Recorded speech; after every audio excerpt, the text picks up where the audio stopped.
Yeah, and they have a little conversation that is foreshadowing for the key, because the key is the story of that time in her youth that brought forth that relationship and all of the turmoil. And it also talks about because also in Terror in the World, one of the there's a wizard named Groningen that somebody's trying to resurrect. That's the reason there's a Terror in the World.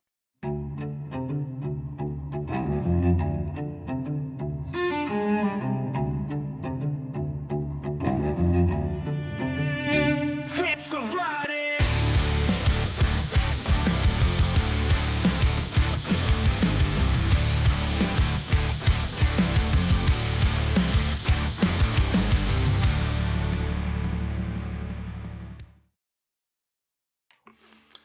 Hey there, Scribbles and Scratches. Welcome to the Fitz of Writing. I am your host this episode, R.M. Johnson. And always, this is for our creative edification as well as your entertainment. So if you guys like what we're doing on the show, you like our guests, you want to support us and the channel, please like, comment, and subscribe on all of our platforms.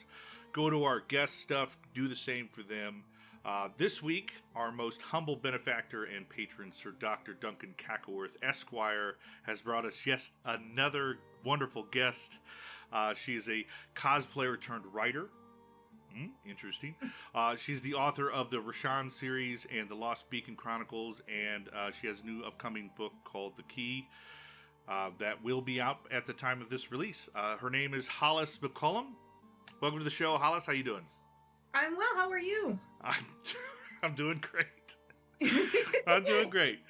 So far, I have not died from a stroke doing that intro, so fingers crossed, knock on wood, all the good things. You gotta take your wins where you can, man. That's awesome. Yeah. So I like to open this up every episode with new guests and ask them, where their story began as a writer.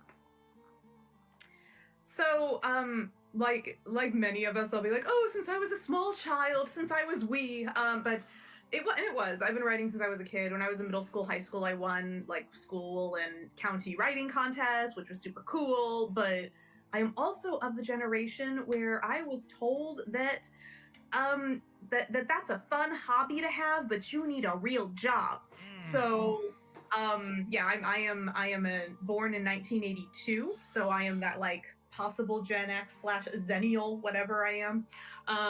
But so I did, and my parents were super supportive. But yeah, still the real job aspect. So I went, and then one day in 2008, I've always been a huge D&D nerd, gigantic, been playing since I was 11. My best friend and I had actually just recently finished a super great campaign. It was so fun. And I was really inspired, and I sat down and I wrote that shit down. And that campaign that I wrote down was To Save a World, which is the first book I published. And then I shared it with friends and family, and they all threatened me with violence if I did not publish it. So I then published it. and yeah, then I realized after writing the first book, which I didn't have intentions on doing series or things, but strangers were DMing me on the internet and saying, and then? So I said, oh shit, I could be a writer. That sounds amazing. So I started writing. And so I know I kind of undercut it a little bit. I don't want to say undercut. I undersold it. Like you used to cosplay semi-professionally, and somehow you didn't really outline this in your submission so much, but somehow that kind of opened up a door for you to become a mascot for an animations company, Iron Cat Studios, I believe it was. Yes. I actually have the calendar right. Please, yes, please do show us. I don't know if I can show the thing. Oh. So, yep, Iron Cat Studios. Oh wow. Yep. And you said they were sadly bought out in 2003, right? Yeah, I think 2002 or 2003. This is a 2001 calendar. Woo! So it's pretty cool. So how did that open up? Like, how did you get through those doors? My older sister.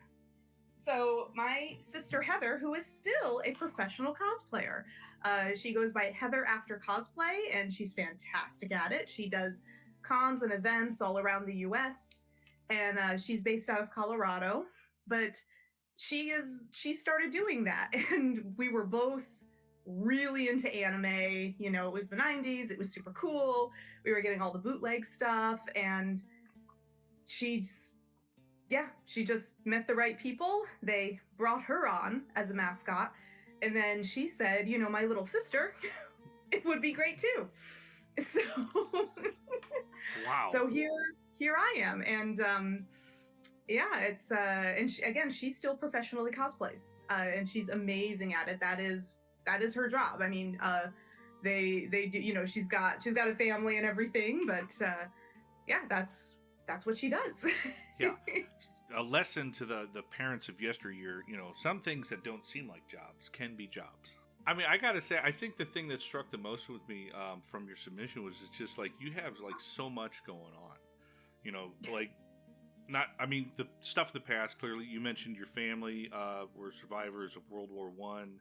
On my mother's side, yeah. You're highly educated. Thank you. You're well traveled. Like you've gone to so many different places. Like what I think you said it was 40 countries. I think at least, yeah. I lost count around 40. I just stopped bothering, but it's been at least that many. Because I started when I was very, very small. I was just a little baby. So I started early. My father was Navy, so we've been bouncing around since before I was born. So we'll start with the Raashan series. You want to give us just a quick elevator pitch for the very few that don't know about it? So the little sentence I always say is it is epic dark fantasy with inspired romantic subplots and based on D&D campaigns that I played with my best friend. So it's really great. Also, I don't mean to overhype. My mom loves it. Well, I mean, that's the only critic we need on this podcast. I mean, I know her opinion means a lot to everyone, but she does. It holds a lot of weight with Sean. I mean, I'm a little bit harder to come across the line, but Sean, you know, he hears your mom loves it. That's all he needs. That's it. Well, and I will say my mom is not a fantasy reader. She's an avid reader, but the only fantasy books she reads are mine. And she genuinely does love them. She tells me she's honest with me. She's a wonderful, supportive person, but she's also very honest with me. And she would tell me if it wasn't for her. But she genuinely enjoys them a lot. So I feel I've got a good plug. Well, I definitely I don't want to talk about it yet because we're not there yet. But I definitely have some opinions on the new one you sent us, the key, and I'll hold on to that for a little bit longer. But it sounds very interesting. I love stories that come from D&D campaigns or tabletop games. I don't think it happens enough. I think people need to... I would really love to just see someone write something that also, like, shows character sheet and, like, dice rolls that are being made as the story goes through. I think that would be kind of cool. I bet there's a lit RPG author out there who does something like that. I'm sure I'm not the only one that's ever thought of that, but I have not seen it, and I would love to. I do want to bring up, you said that you're technically self-published, but it's through an indie publisher that you work for. 21 Chieftains, right? 21 Chieftains 21 Press? Chieftains Press. Yep, I've got their logo right there. Screenshot that, everyone. Screenshot it. Go ahead and screenshot, and that's my book. Woo! And with them, you're a copywriter and a cover artist. Is that right? Yes, I'm a designer, and I do all of the page layouts as well. So all of my books, I did all of my own designs, page layouts. I do all of the artwork for them interiorly because I'm also an artist, and so yeah. Entirely my intellectual property. But the publisher, so my friend Sarah Aaron, she's a wonderful poet. In, like, I want to say 2022, she I was contacted by her to do her book cover, because I do freelance work sometimes for other authors and things. And she and I just on the first phone call, where it was supposed to just be 30 minutes, like discovery call of like, what do you like, what colors do you know, all of that. Yeah. As a designer, what mood would you like to evoke, is became a 3-hour phone call where we just could not stop talking because we enjoyed each other's company so much. And obviously the book cover got done and we became very fast friends. And then the publisher that she was working through, the indie publisher she was working through at the time, it was a mess. Suffice it to say, they kind of screwed her over. It was like, unfortunately, like a lot of indie publishers out there, like not just the publishing game is kind of a harsh one. But yeah, you got to be vigilant. You do. You have to make sure that you are well treated. And Sarah and I were, sort of lamenting together, and she just started talking about it, and she said, I've done all this research, and all the research shows that it doesn't matter what logo there is on the back of your book. They don't necessarily look for penguin or whatever, but just having a publisher logo on the back of your book makes your book so much more likely to be picked up, regardless of the cover, of the blurb, all of it. Just having a stupid little logo on it where the publisher logo is just gives people more confidence to buy your book if you're an unknown author. Mm-hmm. And so she said, you know what? I'm going to start my own press. I'm going to do it. And I'm going to do it for all indie authors. I'm going to do it the right way to actually support.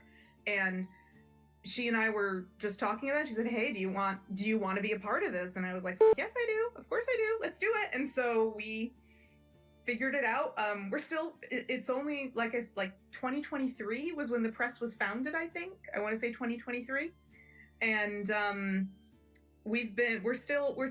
she's got a bunch of authors, not a bunch, we've got a handful of us that are a part of it. I'm publish everything under them, and I still design covers and do page layouts via them, and I'm technically my title is copywriter, but we just kind of all hands on deck it right now because it's just Sarah and her partner Nikki, and we figure it out. You make it happen. That's what you do. We make it happen, and it just and she does get paid, but she will never ever overcharge anyone for anything. She's not built that way. She's like, no, the whole point of this press is so that indie authors can have somebody who helps facilitate for them without screwing them over. Yeah, and give them a little bit of that prestige of being actually I mean that sounds very honorable. I might talk to you a little bit more about that after we're done. No, please do. And we just 21 Chieftains just published a new book called Feral Colony by Chad Durskin. I'm so sorry, Chad, if I'm mispronouncing your last name. And it's phenomenal. I haven't read it all yet. I did the page layout, so I do know everything, but it's told from the perspective of feral cats, but it's the apocalypse. Oh, that's interesting. It is really cool. It's so well done. And the cover is, I didn't do the cover. The cover is gorgeous. He got this beautiful oil painting done of it's crazy. But anyway, Feral Colony is out, 21 Chieftains Press. You could see it. Hey, we're just promoting everything. That's what I do. I apologize. Sean's going to yell at me. He's like, we need to get him on the show, Ryan. Don't just start promoting everything. Get him on the show. Hey, I will give you their numbers. yeah, please do. We would definitely love to talk to them. We'll save that for another time. You're gonna get me in a rant here. We'll talk about that another day. And you're gonna get me in trouble. So let's move on to state of the script, Ryan. Come on, keep to the format. Let's move on to the Lost Beacon Chronicles. You got an elevator pitch for that, and tell us kind of the origin of the idea too. So historical dark fantasy with a psychological twist, and that's Spare the Swallow. It's the origin story, and because I am somewhat insufferable, I made the origin story book 0 because it's the origin story. Yes. Right? It's cooler that way. And then the next book in the series is book 1. So I'm for it. Two thumbs up. Yeah, I was very proud, and then like when I'm posting it online, just like putting it in through Ingram and stuff, they're like, so it's the first book in the series, so it's book 1. I'm like, but it's kind of it's 0. It's okay, whatever. It's it's historical dark fantasy. So I am a historian by degree. I have my specialization in the ancient Etruscans of Italy and medieval England, and I am technically a real historian. I've been out of practice for about 15 years, but I did do 7 published articles post grad, and I am recognized by the Golden Key Honor Society of Historians as a historian, so I count. And but you do not practice history. I do for funsies, but I don't work as a historian anymore.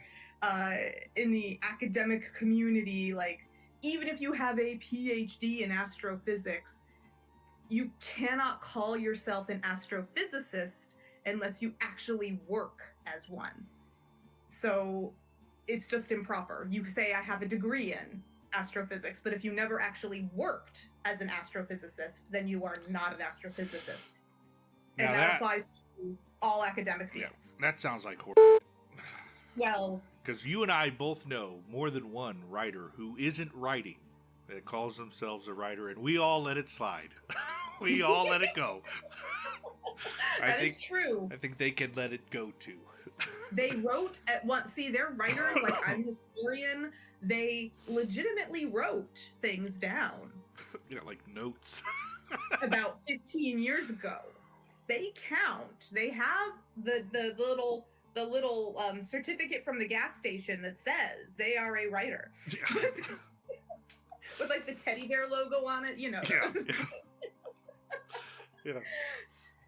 Yeah. To get back to Spare the Swallow and the Lost Bacon Chronicles, I delve into ancient history but with my own fantasy twist.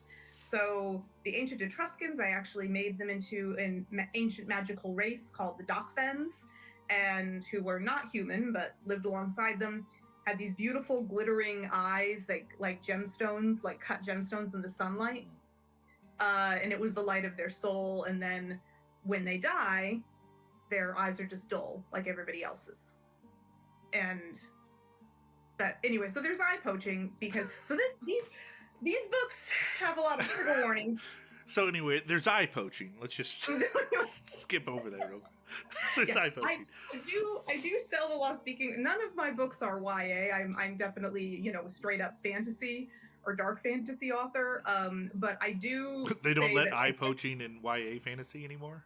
Yeah, no, they try not to. Oh, yeah, well, the Lost Speaking Chronicles. I am honest about history, even though it's a fantasy novel, if that makes sense. Like the atrocities and things like that. I have a lot of the words that he's probably going to edit out for the sake of monetization and everything. But to use the words that he doesn't have to edit, there's unaliving, there's whole cultures.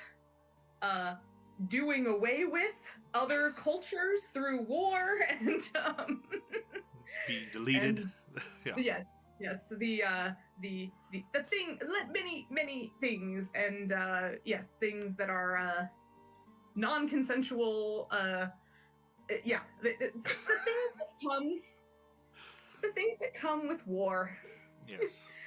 And the eye poaching I have mentioned. Yes. Mm-hmm, yeah, and did so, we mention the eye poaching? I don't know. Did we? Well, hey, there are assholes everywhere. That's what keeps the world interesting, right? And what they would do is they would carve out their eyes but leave them alive so that their eyes would still sparkle, and then go make them into jewelry. Oh, that's crazy. So they sparkle even after being carved out. Is there... Because they're still alive. So if they die, does the jewelry then lose its value? Yeah, the eyes lose their luster. Oh, wow. Can you imagine how embarrassing it would be if you were just some, like, highfalutin, upper echelon person at a ball or a gathering, and everyone's just admiring your necklace, and then the luster just goes away mid-conversation? Yeah, then that doc then is like, you know what? Screw them, and... I would storm out. I would, in a guff, Yeah. Okay, I'm so embarrassed. We have to leave right now, Randall. And then it would just blow. Of course I'm married to a Randall.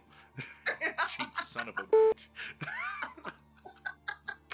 But yeah, I mean, but the Dockfens do live for like 300-400 years. So the humans that are the culture of humans that do the eye poaching, they got a while. Plus, Dockfens reproduce very slowly. So, like, being an only child is kind of normal. And so, unaliving yourself is very much frowned upon in their culture. So, the humans who do the dastardly eye poaching are pretty much not going to have to worry about that happening within their lifetime.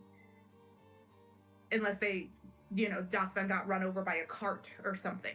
But they're pretty, obviously enlightened. They're enlightened. They have a lot of academic, and they love art and things like that. But like I said, reproduce super slowly, and they have not been at war for generations, which means like over 1,000 years in their generations. And the humans are super well practiced at war. And they breed like rabbits. So, it's... Yeah, I do know. Yeah. Yet again, this is the third time I've said it. We are the worst. Humans are the worst. We are pro-human on the Fitz of Writing, but we are the worst. We are the worst. Yes, I am human myself, but we are the worst. Even in my Raashan series, most of my main characters are elves. They are not humans. I deal with elves and I truck with elves. I deal in elves. The key. That's what you sent us in your submission. That's the thing that's coming out. It should be out at the time of this airing. My thoughts on it, and I have cracked open many a fantasy submission. Very thorough design. I absolutely loved it. I mean, geez, it comes like the first 6, 7. No, wait. At least 10 pages. At least 10 pages is like maps. It's a calendar.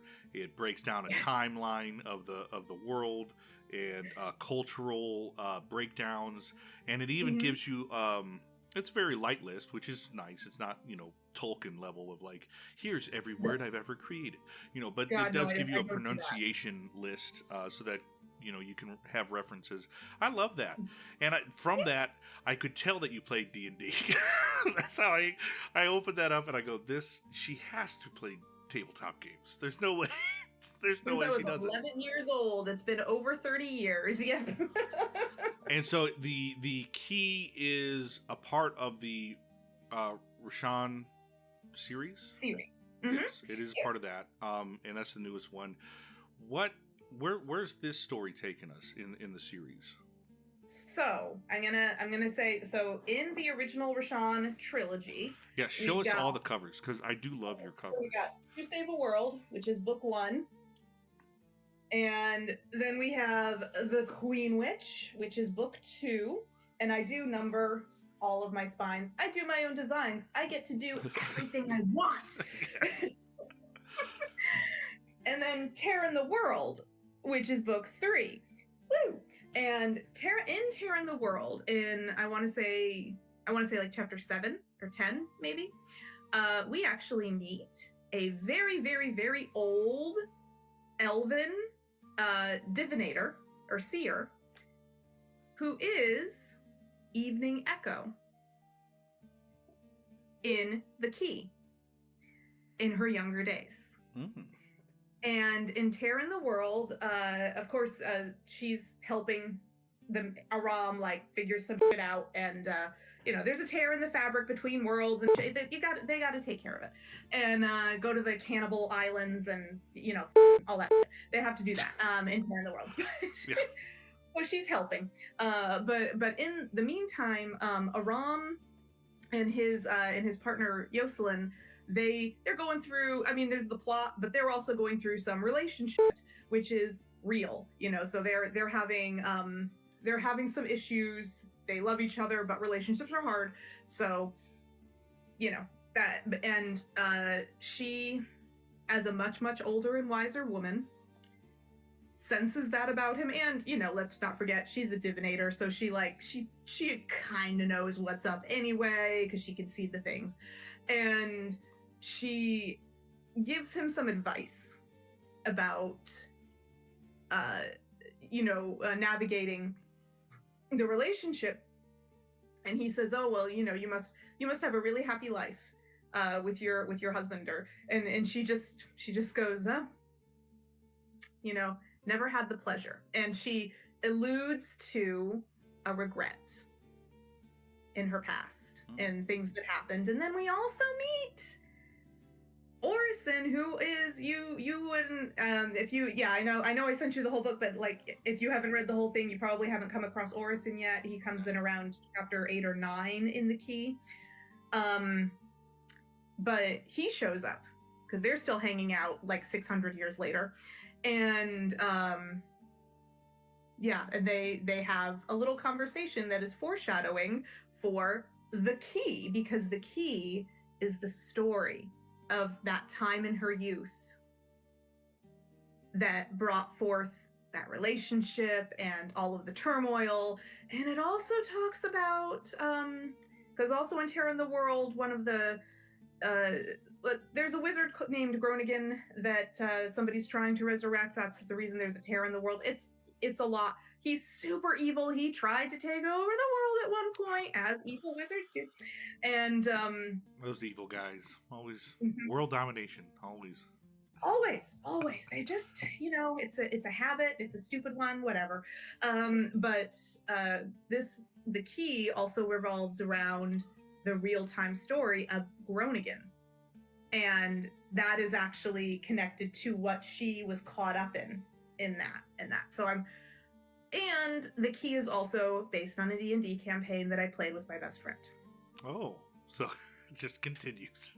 It just continues. And I have about 70 games that we've played over time. I'm so jealous. I'm trying to slowly convince Sean to play. He refuses to do so. But I have you in my corner, and I have another author, Eric Staggs, who also plays D&D. I'm hoping like we can come together, like I don't know, the Power Rangers or whatever you call those kids at Captain Planet, and we'll get Sean in. You know what? We can even just get him in on like a little one-shot campaign. We'll just do a one-shot, because I find with the friends that are like, oh, I don't know. It's like if you just give them like a little like. We just come up with a little like 2-hour campaign. We get into it, then they find out how fucking awesome Dungeons and Dragons is. Well, I actually like to play the Pathfinder system better, but role playing is, and they're hooked. But you got it, just like, and everybody can find 2 hours. Yeah, I'm thinking if I can try to make it like something we can stream, and that way it's part of the channel, he'll feel compelled to do it. Well, on Roll20. Mm-hmm. Okay, yeah, that web's obviously like, because I play with some of my, because as adults, a lot of our friends don't live near us anymore, so sometimes they're in other states or even countries. So we use Roll20, and Roll20 has the maps and all this cool stuff that you can do, and I'm not sure. I mean, because you could just share your screen while streaming. Yeah, people do it all the time. They definitely have streams and stuff where they're doing tabletops. But I feel like if I make it part of the show, he'll feel more compelled to jump in on it. But if I'm just like, hey man, come on, he'll be like, no, we ain't got time for that. You know, I'm a We're grown adults adult. now. I'm a grown adult. I got kids. I got, you know, I can't What? do this stuff, Ryan. You My know. best friend has 2 children that are excellent children, and she and I still play D&D all the time. So, Mm. excuses. So the whole time I talk to her, I guarantee you Sean's going to do something with my voice and make me sound squeaky. And he loves to do that. He loves to torment me whenever I'm mocking him. Well, that is his prerogative as editor, and you are aware of his powers. So, and I do it anyway. I mock the gods. I don't want to have you spoil too much about the key because it is coming out, but I am excited about that. I do want to before we go on to the next part, I do want to talk about your cover art. I love it. Do you have did you go to school for any design, or are you just kind of naturally gifted in design? Well, I know it sounds like I'm buttering you up, but I'm of the same mindset. Like, I do all the design for our show and stuff like that, and I've never went to school for it, but I just kind of have a knack for the look, and I really like your covers. Well, thank you so much. Yeah, I like them too. I did not go to school for it, but I have an advantage in that I was a project manager for branding, design, and marketing agencies for like 5 or 6 years. I forget exactly, 5 or 6 years, and so I learned a lot there. And I have several very good friends who are graphic designers. And so when I want to accomplish something that I don't know how, I just call them and like, how do you do the things with the gradient and then it blue, do it. Help me. And then they help me. And I want the tree to glow. Make the tree glow. Tell me how to make the, or whatever. And they, they're always very helpful. But no, as far as the actual like look and feel, that's all just me. I've been drawing and painting. I'm not saying I'm the best artist ever, but I've been drawing, painting, and doing all that since I was a child. Very all 3 of my brother, sister, and I were all very artistic. So let's take a small break for a commercial, and then we'll get into a craft talk if you're okay with that. Absolutely, yeah. All right. Kindly lend me your ears, my dear Scribbles and Scratches, and if you've any sense about you, your imaginations as well. The Fitz of Writing has officially turned our lovely telltale writing prompts into a challenge. My idea, of course. What better way to stoke the fires of creativity than with a bit of friendly blood sport betwixt cohorts? To join the fray, submit your tale in the comments of the monthly Telltale prompt, or if you're too timid to toss your words into the abysmal ether of the internet, simply email us with the heading Telltale or TAT for short, and don't forget to add the month. Fear not, you will not miss our monthly post, for we shall repost it every week. At the end of the month, your gracious hosts shall pick their favorite and provide the winner with a simple yet wondrous audiovisual package of the chosen tale. So, what are you waiting for? Spill some ink, strike the like, and semper scribe.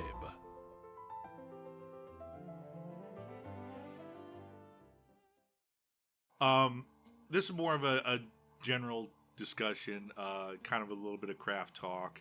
What elements of storytelling attract you the most when you're writing?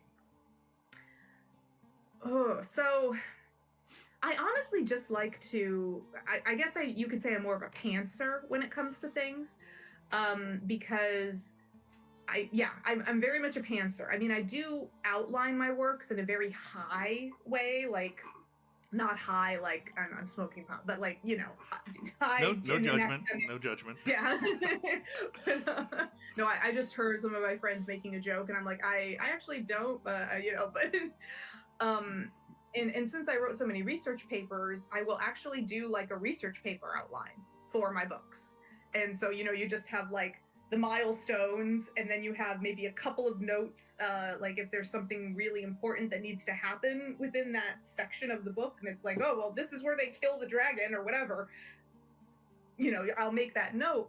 But honestly, for the most part, my stories just flow, and a lot of the elements I like to put into it are things that make it seem real. I know I'm writing fantasy.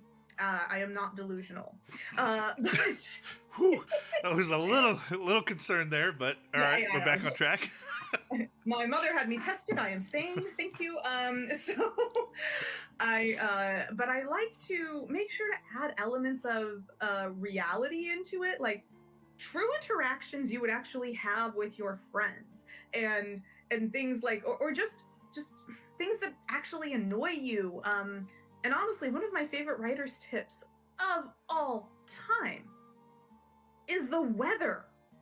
Change the weather. Don't forget the weather. Just the fucking weather. It's so important. And if you ever hit a writer's block, change the weather in your story. It doesn't matter if you're on like an alien planet that's okay. You can have a sandstorm. You can have a light storm or whatever.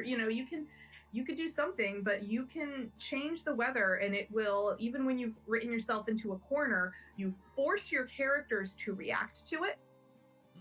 It could help them, it could hurt them, it could be an emotional punctuation to a moment. They're inside having a serious conversation, and then all of a sudden the thunder's rolling outside, really bringing extra depth to that very serious, dark conversation that they're having. And it brings reality to the book, which makes it more relatable, because we live here where the weather happens and it affects our lives. It's the number one small talk worldwide, every language, the weather. So yeah, that's an excellent point. Yeah. So don't forget to have those elements of just everyday life that actually make your characters and your situations more relatable. That's one of the reasons I love world building so much when I make my calendars and my things like that, because I actually taught a workshop this past weekend on fantasy world building. I do it every now and again. I teach a fantasy world building workshop, and we draw maps, and it's very hands-on, and it's a lot of fun. But it's just like, don't forget, like, yeah, it's a fantasy world, but don't forget to make it real. Okay, so your fantasy world is tropical. Great. So you're not going to have pine trees. You're not, or, well, maybe there are, but you know what I mean? You're not going to have like a winter in your world if it's a tropical. You're not going to have like, what food grows there? These people are going to be eating mangoes and coconuts. They are not going to have cranberries. They're, like, there's a lot to consider. And their understanding of certain things, especially like weather-based, is going to be different. Like, you wouldn't, like, cold to them is going to be something dramatically different than like cold to the Midwest. Right. And so like when you're referencing something being cold, then you need to have that kind of like in their quote, colloquialisms. Yes. Mm-hmm. Oh, that was a tough one. But yeah, it needs to be something like it's kind of baked into their language. Dune does a great job of that when it regards water. A person's blood is their water, because that's how that society grows. Everything's based on liquid and water, and the desperate need of it. So, spit is like spitting at someone becomes like a honorable thing, and it's something to be cherished instead of like disrespectful. Yeah, so like that might change your culture. Those are good things. I do like your point about the weather. I think naturally myself, I do tend to use weather more as a backdrop and scene setting, because I'm very, very cinematic in my writing. And so like especially when I'm writing a scene, I'm thinking of it in a visual sense. And so I try to take in like, well, what time of day is it? Is it at night? Is the moon out? Is it going to be reflecting off the metal? I wrote one scene that I love. I don't want to slap myself on the back too much here, but basically it happens at night in a forest, and so it's pitch black, but it's raining. And so I'm describing this as this very large man is hulking through this forest like a ninja, because it's complete completely dark, and then like lightning flashes and you see like his silhouette for a split second, and then it goes dark again, and then you just hear someone scream off in the distance. You're like, oh yeah, that's frightening. Yeah, That'd be that's terrifying. cool. And also the sound of the rain would cover his movements. You wouldn't see him coming, or you wouldn't hear or perceive him coming at all. That's cool. Yeah, yeah, I love the weather. It writes. I remember my friend Sarah, who's my publisher as well. She's a poet. She's a wonderful award-winning poet. And a couple years ago, I remember she had written herself into a corner with a poem. It works for everything, even poetry. And she was like, I don't know what to do. And I was like, change the weather. And she said, are you really? Do you know how poetry works? And I said, yeah, that's my writing tip for everyone who gets writer's block, who gets in it. Just change the fucking weather. And she said, fine, you know what? You're whatever. And then like 2 hours later, she texted me back and she'd be like, God damn it, you brilliant bitch. You're so, it worked. I love my poem now. You should, you should definitely have her reach out to us. We'd love to interview a poet. We don't get a whole lot. They're very rare. They're very rare submission-wise. I think we might get 2 or 3 submissions per season, and we generally only pick 1, maybe 2 to talk to, just because. Yeah, sure. You know, I will send you her info. Sarah, her Sarah Aaron. She goes by for her first and middle name for her pen name, and she's excellent. She's very bubbly as well. So she's awesome, and she started her own publishing company. So I would love to talk to her about that. That's excellent. Yeah, she's fantastic and so creative, and because she lives in New York City, it's a New York press. Oh, nice. Yeah. So people are like, when you get those scam callers that are like, oh, do you want to be public? I'm like, I have a New York press already. That I'm and they're like, oh, and I'm like, yeah, stop calling me. My friends are cooler than you. Please don't. Yeah, excuse me, I need to call my publisher in Manhattan.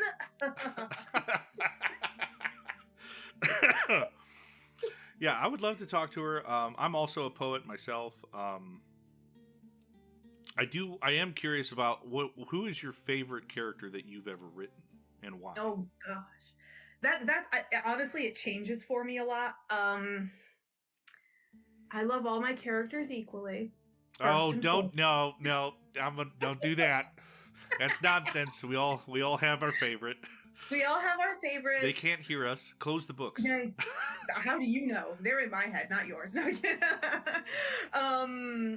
Honestly, the ones that I surprised myself by enjoying writing the most, because just as a bit of context, when I role play, I don't play wizards. I don't play magic users. I am very much a like fighter, barbarian, rogue. Like I like that. I like that. I'm very much like a physical. Like this is how you bash things apparently in my world. And like just do with the sword. I want to hit, and I like that. But so I have wizards in my books and stuff, but I didn't think I'd enjoy writing them as much as I do. Mm-hmm. But I love so in my Raashan series, I have a wizard whose full name is, and I can say it because I'm the one who smushed all 18 letters of it together and just to have something ridiculous, just so that I could have a joke that when they first meet him, he can say, there are those who call me Tim. Okay. And I looked up, Monty Python did not have that copyrighted. I can use it, and I did. Okay. That's good. But, so I wanted a wizard named Tim, because I love Monty Python. But Tamaliehout Civicus is his full name. And I love writing him.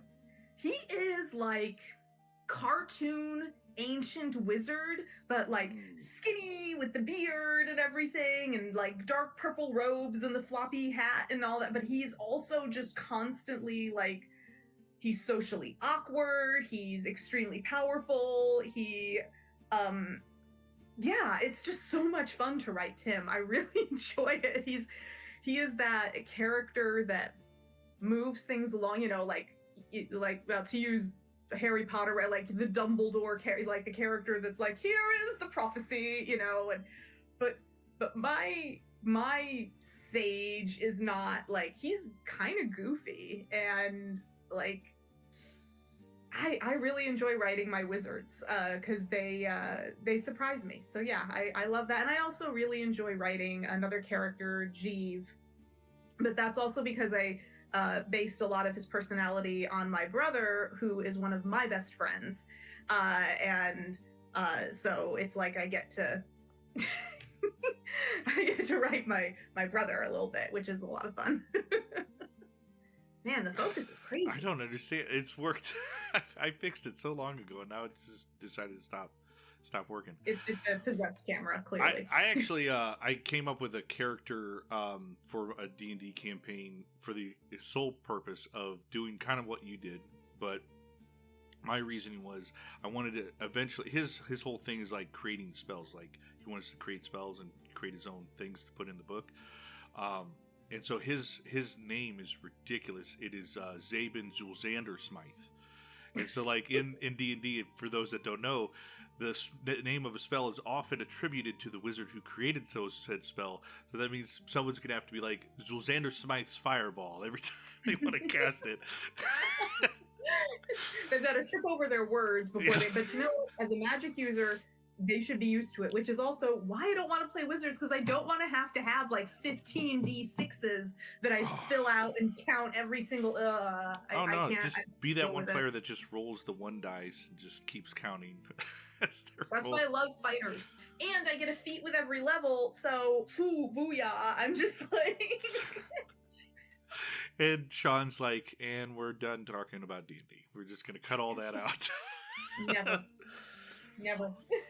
I love talking D&D, especially with authors that also get into it. It is a really fun game, but I don't want to. We're talking about books. We're talking about books. But you can make me wrong. And honestly, one of the reasons I can translate games into books so well is because my best friend Ashley and I actually we don't play by the rules the way we play D&D. Like we've morphed into this own version of role playing because we were the only two playing, and so we're both the DMs, and we each have our main characters, and it works for us. It doesn't work for everyone. Our dynamic works, but yeah, like one of the reasons we have played so many games is because we're the only two people that have to get together to play, because we've created our own like double DM system. Yeah, how does that work? I mean, we're gonna step aside from talking about literature for a second. You gotta explain this double DM thing. Is it like, so it's like she's like, let's say in an encounter where it's just you and a guard, your character and a guard. Are you like, is she's like I don't even know how this is working. My head's exploding. So you're like, as a character, go, I want to try to convince this guard of something, and she's like, go ahead and roll me persuasion, and you roll that, and then you're like, well, then you go ahead and roll, I don't know, something for the guard to detect against persuasion. It's so you guys are basically just trading rolls back and forth. That's cool. Yeah, we're just. It's cool. It takes and it's very transparent. You know that we do. There's no like shield. You know, because usually the DM is hiding it's complete transparency.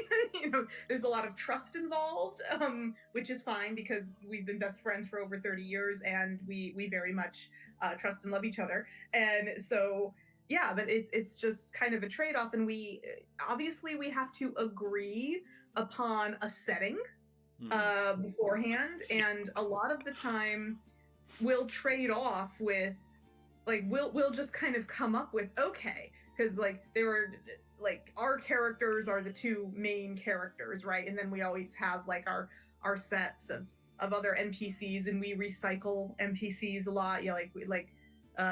Jeeve actually, he's immortalized now in the world of Raashan, but there are so many different versions of Jeeve throughout our many years of D&D games, and he's always a cool guy. He's always like shows up. He's like, "Hey, let me help." It's like the Fonz. I got this. You guys want snacks? I got snacks. Don't worry about it. You know, and so there's just so many different versions of Jeeve. So, I do have a good question here. I think it's my favorite of the season to ask everybody. It is a big truth question. You have to tell the truth. Okay. What do you hate the most about modern fantasy?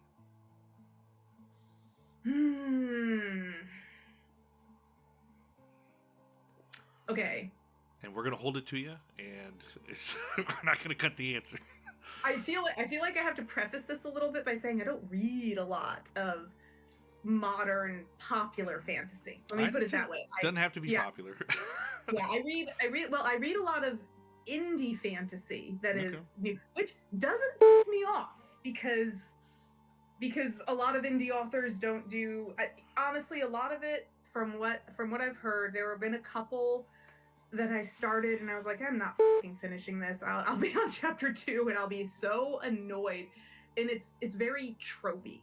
A lot of things can be very, very tropey, like, you know, with the and I'm not opposed to a trope of like the chosen one or things like that, or, you know, characters ending up in a tavern. I love a tavern. I haven't utilized that much, but I do enjoy it, especially when playing D&D.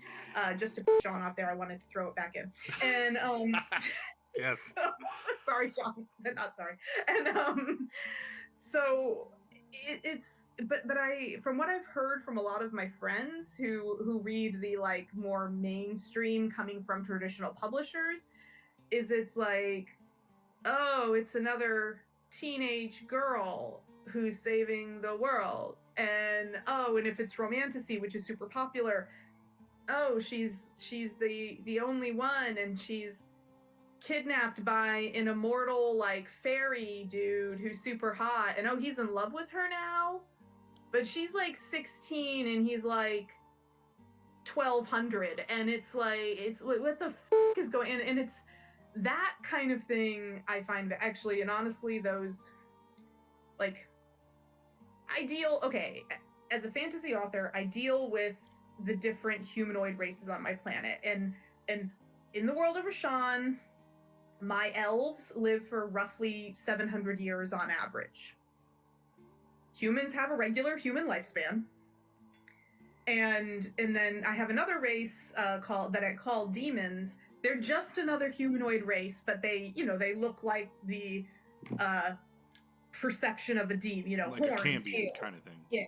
Yeah, that kind of stuff. And there's a lot of different types, but I have a lot of fun with them. But they are just another type of person in the world. And demons live about the same amount as elves. It varies a little bit depending on the type, but they're centuries lived as well.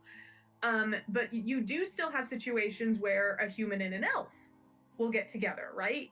But then you're looking at something like that I like to call developmental age, where you're dealing with like a 25-year-old human and a 130-year-old elf, but developmentally, they're at the same point in their lives, if that makes sense. Yeah. So it's just that if they stay together, the human is going to get old and die before the elf looks like they're 40. And yeah, that kind of thing.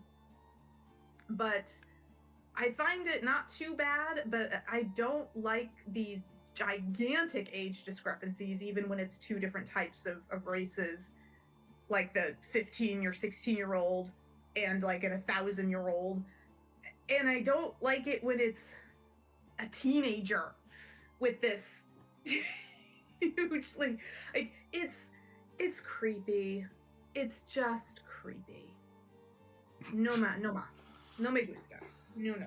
Yeah, I do feel like I mean that stuff, it's so hard to even call it a trope. Cause like, I don't know, tropes to me are, like you said, like the chosen one, or big evil, stuff like that. The big question, and I think I do yeah, I did send this to you, so you were prepared. My last two guests, I forgot to send it to them, so I had to spring this on them. But you have been prepared for this, so I expect an immaculate answer. All right. All right. Who are some of your favorite fantasy authors, and how have they influenced your work? So I have to give big shout out to Margaret Weiss and Tracy Hickman of the Dragonlance series. That is my first fantasy love, absolutely. And there are so many great authors who write Dragonlance, like Douglas Niles, and like there's so many great authors who have touched that series, which is also based on D&D campaigns that they were playing. Those are the characters, but I have one of the bookshelf. There are 3 bookshelves behind me. The last one is full of nothing but Dragonlance books, just to let you know how much of a nerd I am for this. Hey. It's all Dragonlance, baby. And I got the histories, I got the chronicles, I got it all. I got the little miscellaneous one-shots, I got them. But it really did have such an influence on me because they built the world of Krynn so beautifully. And I really loved how they, especially Margaret Weiss and Tracy Hickman, they put song into it, like the Tale of Darkenwood and Shadowwood, with the stag and the unicorn and all these other things. And it is a bard song that they wrote. They have the Song of Huma, they really crafted the cultures, and that honestly really, really influenced me. But they did so in a way that didn't bog the reader down, which is, in my world building workshops, I will always tell people, like, look, I love world building, but nobody wants to read about a tree for 4 pages. Sorry, Tolkien. Nobody actually wants to do that. And you have to keep it moving. So if you want, have a codex, make maps, make calendars, stuff all that into the beginning and the end of your, the outside of the pages of the story. But within the story, simply tell life as it is experienced through the eyes of the characters, which I feel Margaret Weiss and Tracy Hickman did oh so well. And wherein you weren't getting dredged up with the, like, all of the, by the way, the elves of blah, blah, all these other things. But they would talk about the sensory experience of watching the light glint off of the silver aspen leaves in Quail-Anesti and things like that, and just in the music and the type of, and just the experience of the characters and how they would be different culturally to, and it informed you in a sensory way without burdening you with academics. And I love that. And so that's probably the heaviest influence on me, definitely. Yeah, I love that you are a major fan of Dragonlance. I think Dragonlance proves something that a lot of people kind of don't understand, and that is that a simple premise in regards to, like, the old way stories used to be told is more than enough of an adequate vehicle for you to tell a wonderful, full-fledged, lush story. You know, people forget, like, The Hobbit. Oh, simple. That was just an A to B story. That was hey, we're starting here and we're going over there. Yep. That's all that was. A goal. Just one goal. It's very simple. There wasn't even like a big, there wasn't like some cosmic level event that was taking place, especially in the initial editions before the ring became important. It was just a magic ring. That's all it was. He was just like, this is just gonna be a journey of them going from here to here, and they're gonna accomplish a thing and then come back home. And it's a very simple thing, but you filled it out in a lush world. You created interesting characters and things that, like, you wanted to believe in, and it stands the test of time. So I love that you're a fan of that kind of storytelling. I am also a fan of that. I hope we get more of that moving into the future. Also, I'm a fan of the different stuff, were otters and all that. I'm excited. I wholly agree with you. I like things that are different, but I like a simple premise because with a simple premise, you do, again, like you said, you have it. You can think of it like a road trip, where you have time to stop at the giant rubber band ball along the way and things like that. But you're just going from your hometown to the beach in Florida, but along the way, hey, you might get a flat tire. Hey, you're gonna stop for gas. You gotta, oh man, look at the thing, like it's Dorothy's house in Kansas. Let's pull over. Or like all these things. We found a dog on the side of the road. Let's help it. Like all these things can happen on your road trip, and it's the journey that makes it the most memorable. And I mean, which is honestly the whole point of The Alchemist, by the book The Alchemist by Paulo Coelho. It's all about the journey. Yeah. And who you meet along the way, and again, The Hobbit is the same thing, and that is classic hero journey. Shout out to Campbell. Yeah. Shout out to Tolkien. He needs our help these days, guys. Oh yeah, yeah. Oh, this. He's camera. dead, you guys. He's dead. No, he needs so much help. We got to bring him back to life. No, I did have a question, because your stories do have like a subplot of romance, but it's not. Mm-hmm. It's not like a driving force. No. I would like, if you could, mm-hmm. if you'd be so bold, as to give advice onto writers who are trying to achieve the same thing, because I've discovered that some people really struggle with kind of tapering off the importance of romances in their, particularly in fantasy, and mm-hmm. then the romances kind of overcome the actual story, and it becomes like their main focus. And sometimes that's okay with the author, and I've talked to some people where it's like, this is a problem. Like, I didn't want to write a romance, but it's like, that's what I'm doing. Right. So, like, how do you go about, like, kind of keeping that restriction in there and maintaining the story over the romance? So, the plot needs to be able to wholly exist without the characters falling for each other, is what I would say. The plot needs to be able, like, both the characters, or all the characters can still be present, but if they were romantically indifferent to each other, the adventure aspect has to have the same results. Now, would some of the nuances be different? Absolutely, because they're going to make different decisions if they have feelings for each other. But your adventure, number one, has to remain the main theme. And don't get me wrong, I have certain chapters where that chapter is all about the relationship between the two of them and developing that subplot.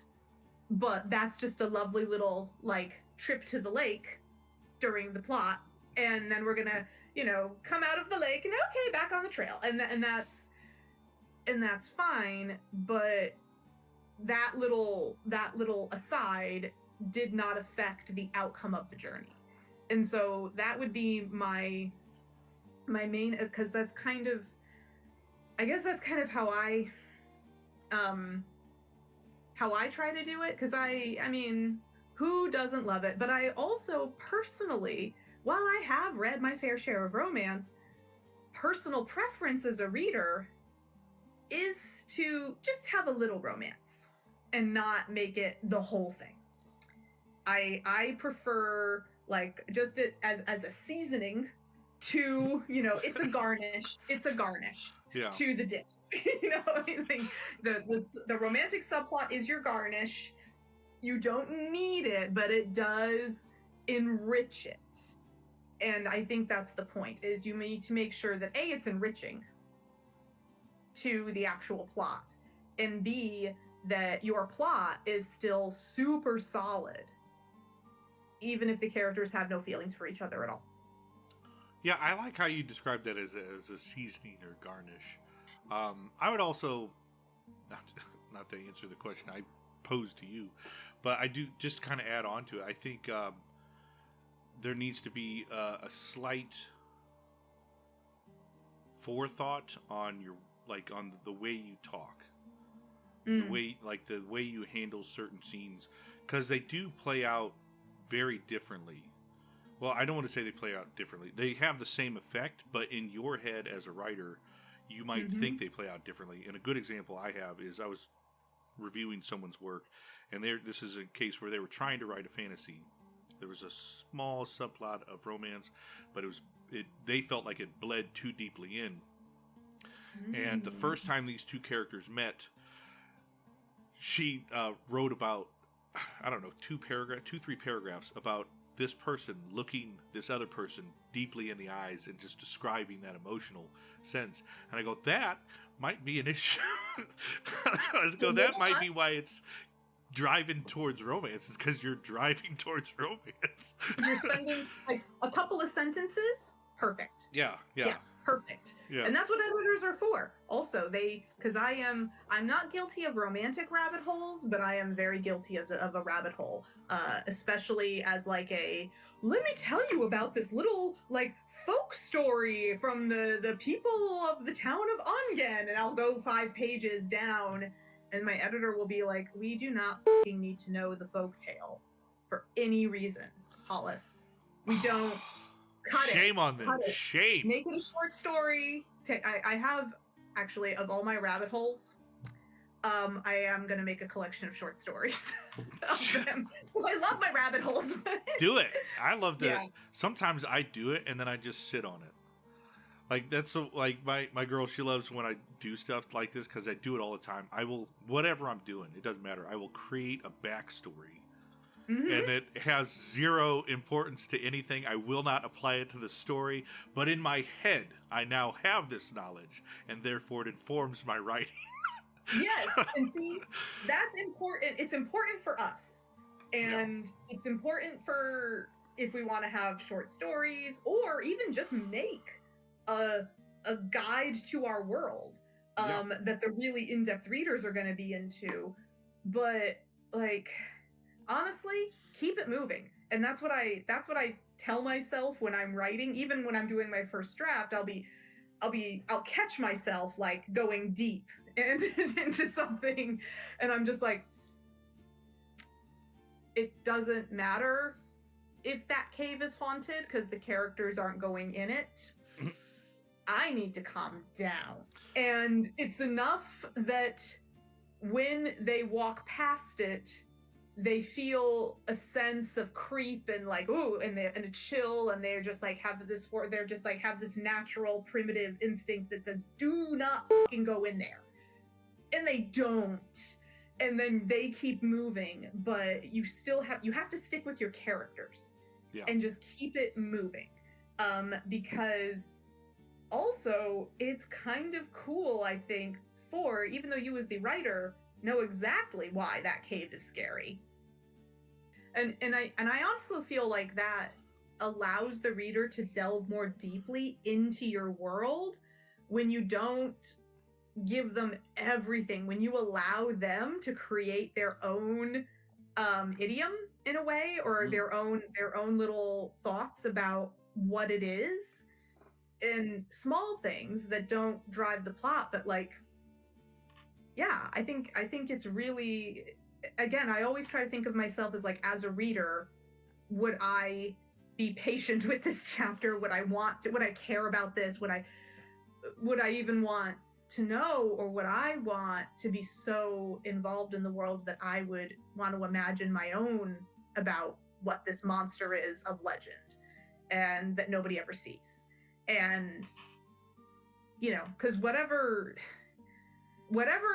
we're going to come up with in our own mind will be what scares us the most, right? Yeah. Or, I mean, you can also, by sitting on it, you also have the privilege of using it for other, you know, just like in D&D, when you come up with stuff and the players don't use it, just sit on it. You can bring it up later, you know? So in like book 4, book 5, you're like, hey, they do go into that cave, and guess what? They find nothing. So their fears are doing that right now, actually. So in To Save a World, there are some really creepy, like weird, they call them the monks on the mountain, but they're not nice. And they're not human, they're not elf, we don't know what they are. They encounter them in To Save a World. And in the book that I'm writing now, the second book in the Histories trilogy, I'm in the first draft, we're going to find out the origins of those creepy monks on the mountain. That's but awesome. I sat on it for a while because I didn't know for a while, to be totally honest. That's awesome. I have had a blast talking to you. So let me just go ahead and kind of rewind a little bit. Let's remind everyone where they can find you on your socials and where we can find your books. So on my socials, I have my middle name is Joe, and that's what I write under. So J-O. So at Hollis Jo McCollum, no spaces, all lowercase. You can find me pretty much everywhere. That's my Instagram is where I'm active. I do post on YouTube, and that's at Hollis Jo McCollum author, and HollisJoMcCollumAuthor.com is my website, and you can pivot to everything I do from there, including links to all my books, which I do everything via Ingram Spark and Amazon, so you can purchase them anywhere. I will say they're in some brick and mortars, mostly the local ones here I live in Georgia, so you know, the ones that I like show up and I'm like, I have books. You order my books. Please. I make words pretty. Do it. And they usually are really cool. But just for a general information for all readers and authors out there, that ISBN number on the back of the book, let's see, on top of the barcode there, you can use that ISBN International Standard book number and go to any brick and mortar retailer. You can go to your local independently owned bookshop and say, please order, and you can get that. Just go to any of the online, like Barnes & Noble online, Amazon, they all list the ISBN number in the book description and the details. Just give them that and say, I would like this, please. Can you order it for me? And they will order it for you. Ooh, I did not know that. So that's some tip advice right there. That's good. It's great. And you support local business. We're supported because you're buying our book. and you also introduce our book to a store that probably had never heard of us before. And if they're ordering it for you, they might order a few copies. So, you know, it's great overall. And again, it's worldwide. So I do encourage to help local businesses out and to just shop wherever you want to shop, quite frankly. Just pick up the ISBN number and go order it from wherever you want. Please do. Screenshot that, spread it around. I do want to remind everyone, and everything that she just mentioned, we're going to put that in the description, so, you know, it'd be clickable links for ease of access. You don't have to have a good memory or write it down as she's talking. I do want to remind everyone that our incredible contest is still going. It's going all season long. The winners, again, will get proof line and copy editing from a best-selling editor, our friend, the unofficial official editor of the Fitz of Writing, Kimberly Huther. If you check it out, like I said, it's the reward is 30,000 words or half the book, whichever comes first. All the details are in the link. When you click on it, it'll break it down for you and tell you what's required. Our Teletales, again, are monthly now, except for our authors. They're being released prior to the episode. Make sure to check out Hollis's if you haven't yet. I'm excited to read it myself. They'll be posted monthly and reposted every Tuesday. So if you guys missed the original, just look out for the repost. And again, we're going to pick the ones we like at the end of the month, and we're going to provide a little visual audio package for you guys as a thank you for participating, and we, you know, as a little gift to the winner. If you guys like what we do on this channel, you like our guests, you want to support us and them, please strike the like and subscribe. We guys hope to have you on. I hope to have Hollis on again. This is such a fun experience. I would love to. Honestly, I've had a lot of fun too. I want to thank you for coming on. Is there anything else you want to add before we call it? Well, I know this is airing April. I am a guest and vendor at JordanCon in Atlanta. And Brandon Sanderson is the guest of honor at JordanCon this year. So, I'll be there too, though. Well, please, yes, talk to both of them, and after you fangirl or boy over Brandon, then come say hello to me. Just while you're there, pass our business card to him or something. Hey, yeah. Send it over. We'll see what happens. I hear he's really nice. I hear he's really nice too. Yeah.